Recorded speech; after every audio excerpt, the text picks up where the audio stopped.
1982 সালের 27 মার্চ তিনি সংসদ ভেঙে দিয়ে সংবিধান স্থগিত করেন। আজকে যারা কথা বলছেন যে সংবিধান স্থগিত করা যায় না, সংবিধান অকার্যকর হয় না, তারা তাদের অতীত রাজনৈতিক ইতিহাস সম্পর্কে ভালো জানেন না। আরেকটা পদ্ধতি আছে রেফারেন্ডাম, গণভোট। গণভোটের মাধ্যমেও সাংবিধানিক সংকট মোকাবেলা করা সম্ভব। তার উদাহরণ আমাদের দেশে আছে। তার কয়েকটা ঘটনা আমি আপনাদেরকে উল্লেখ করতে চাই। 15 আগস্ট 1975 সালে শেখ মুজিবকে যখন হত্যা করা হয়, খন্দকার মোস্তাক আহমদ এসে মার্শাল ল জারি করেন। তিনি এসে বলেন, I Mister Khondaker Mostaq Ahmad is hereby declaring the martial law proclamation. The constitution will be subservient and subordinate to the constitution.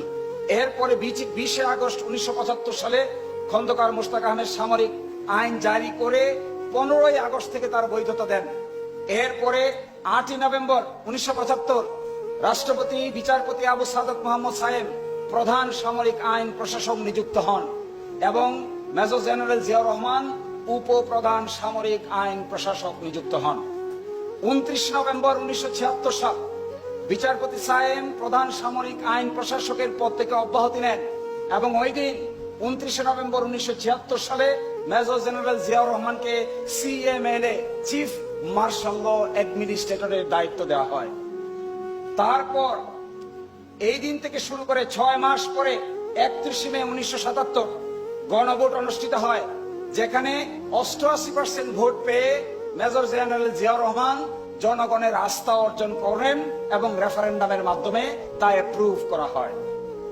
একই সাথে 30 মে 1977 সালে মার্শাল ল অর্ডার নাম্বার 1 1977 জারি করে বাংলাদেশের কনস্টিটিউশনে আমূল পরিবর্তন আনয়ন করেন। কি পরিবর্তন আনয়ন করেন? আজকে যেটা আমরা দেখছি, absolute faith and trust in the almighty Allah, সর্বশক্তিমান আল্লাহর উপর পূর্ণ আস্থা বিশ্বাস। আজকে যে গণতন্ত্রের কথা বলা হচ্ছে, আজকে যে socialism meaning economic and social জাস্টিসের কথা বলা হচ্ছে, তা সবকিছুই করা হয়েছিল 31 মে 1977 সালে সামরিক ফরমান বলে। একই সাথে ইন্টারেস্টিং ফ্যাক্ট দেখেন, 18 জানুয়ারি 1979 সালে সামরিক আইনের অধীনে জাতীয় সংসদ নির্বাচন অনুষ্ঠিত হয়। বিএনপি সংসদের সংখ্যাগরিষ্ঠতা লাভ করে। 6 এপ্রিল 1979 সালে সন্ধ্যা 8টা থেকে সামরিক আইন প্রত্যাহার করা হয়। 7 এপ্রিল 1979 সালে গেজেট প্রকাশের মাধ্যমে সামরিক আইন প্রত্যাহার কার্যকর করা হয়। এরই মাধ্যমে সামরিক আইনের অবসান ঘটে, বাংলাদেশে মাল্টি পার্টি ডেমোক্রেসি এস্টাবলিশ হয়। This is a political historical document before us. Same thing happened during Ershad regime.